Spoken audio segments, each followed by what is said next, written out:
could tell that you were very passionate, and I do apologize for cutting you off because I did Nah, have you to good. get that in.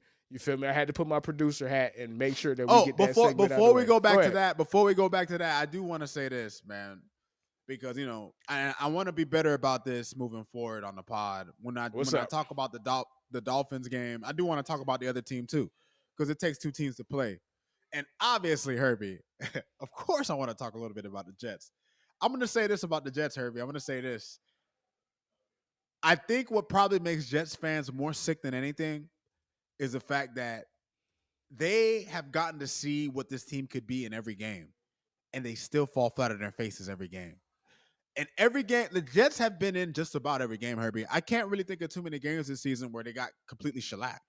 Like the Jets, between their defense, between A-Rod and what they have on offense, with the talent that they have, even without Brees Hall on offense, they still have two badass running backs and Braylon Edwards and Isaac.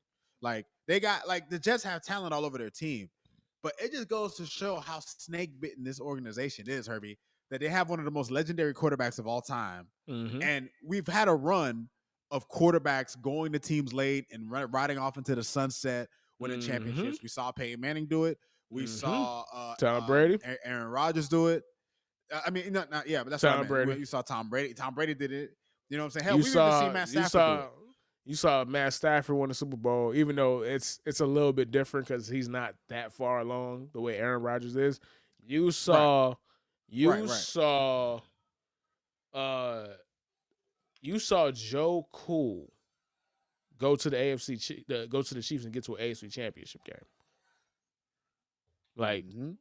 hey man, he is the one. And again, it is that's why I've said it multiple times, bro, but this shit has to be like a foregone conclusion. The Bears always have to be an embarrassment. The Jets always have to be an embarrassment. The Jacksonville Jaguars always have to be an embarrassment, dog. Like as long as the NFL exists, there was a pact made with the NFL gods that for this to prosper, for this to be this machine that it is, you have to sacrifice three teams into perpetuity. It is the Jets, it is the Jacksonville Jaguars, and it's the Chicago Bears. The Chicago Bears were Crazy. awful today. The Jaguars won a game they They had no had it rough, business man. winning today. And the New York Jets create new ways to lose. Create them. I mean, Week after week, man. scientifically get have the greatest engineers. They type it into Chat GPT and said, "How do we lose this week?" And Chat GPT says this, bruh, spits it out, bruh, spits out that script.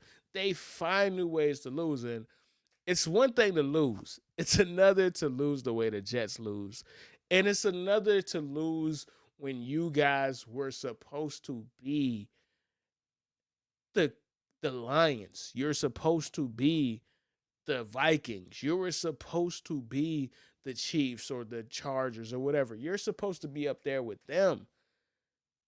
We're watching the Minnesota Vikings have a mediocre quarterback change their entire season, bro. Threw 5 touchdowns. Sam Darnold is being more of an Aaron Rodgers than Aaron Rodgers this season, bro. All of this shit is fucked up, man.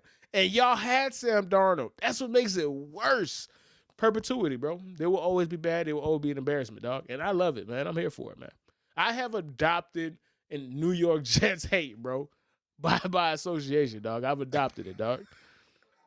Herbie, here's the crazy part. These guys, they had Sam Darnold and Geno Smith. Crazy. They have both of them, dog. And look at Crazy.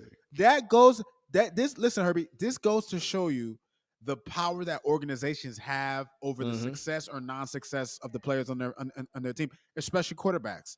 For the fact that Geno Smith is on a division leader, he was a playoff team last year.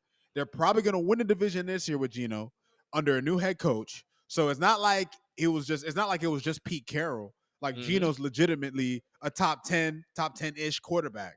Like I don't Mm-hmm. know why anyone would French debate top that 10. now. Like Yeah, he's French top 10 for French sure. top 10 quarterback, easy.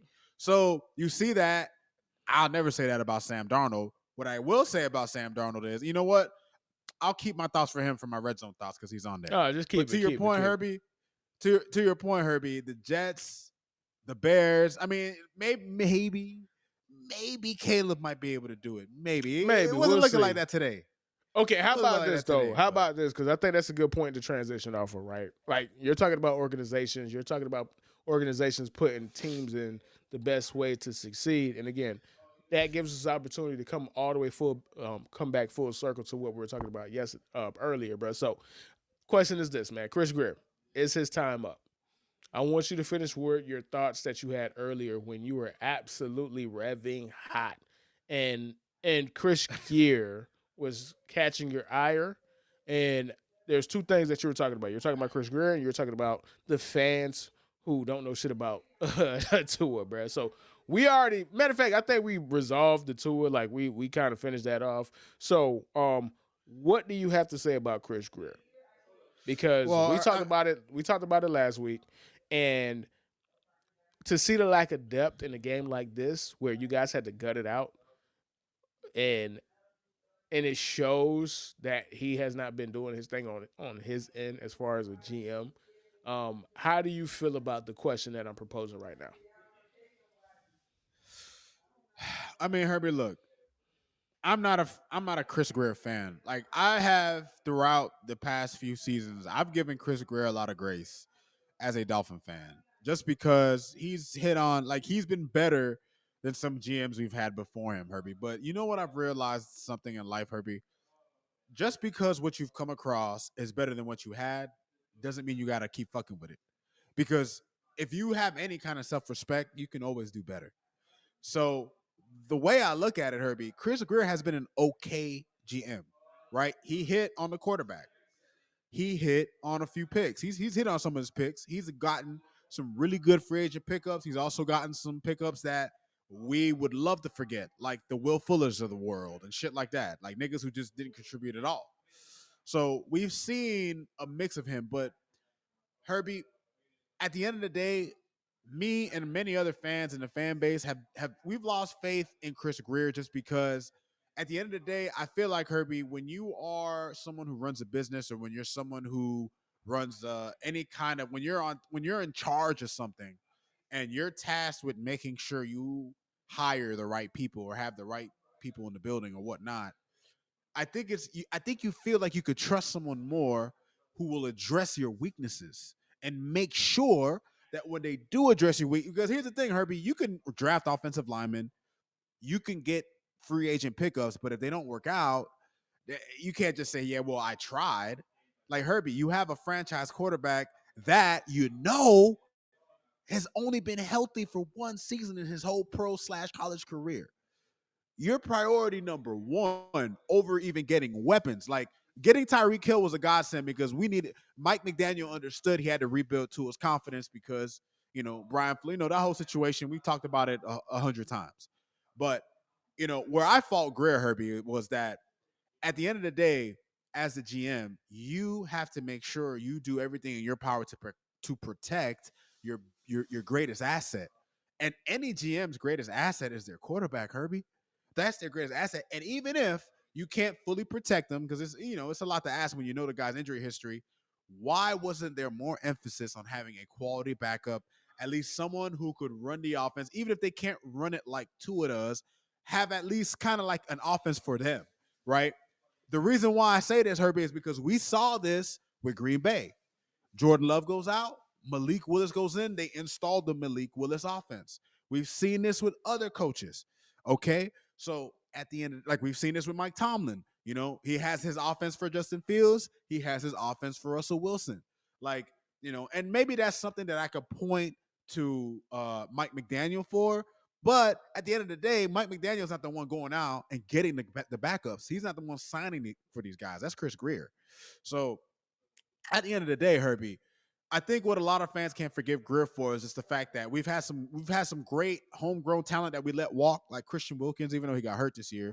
But Andrew Van Ginkel is balling over there in Minnesota. Like, we've signed some guys in the past that weren't, listen, a guy is not gonna hit on every pick, and you damn sure don't want him to miss on every pick. But I just feel like in all the time that he's been here, like he's been an average GM, and because he's been an average GM, we've gotten average results. And I think if we can get someone who maybe could be more in lockstep with Mike McDaniel, someone who also understands the importance of making sure we get Herbie. If Tua ever gets the O-line that he needs. I'm not asking Herbie for the Lions offensive line.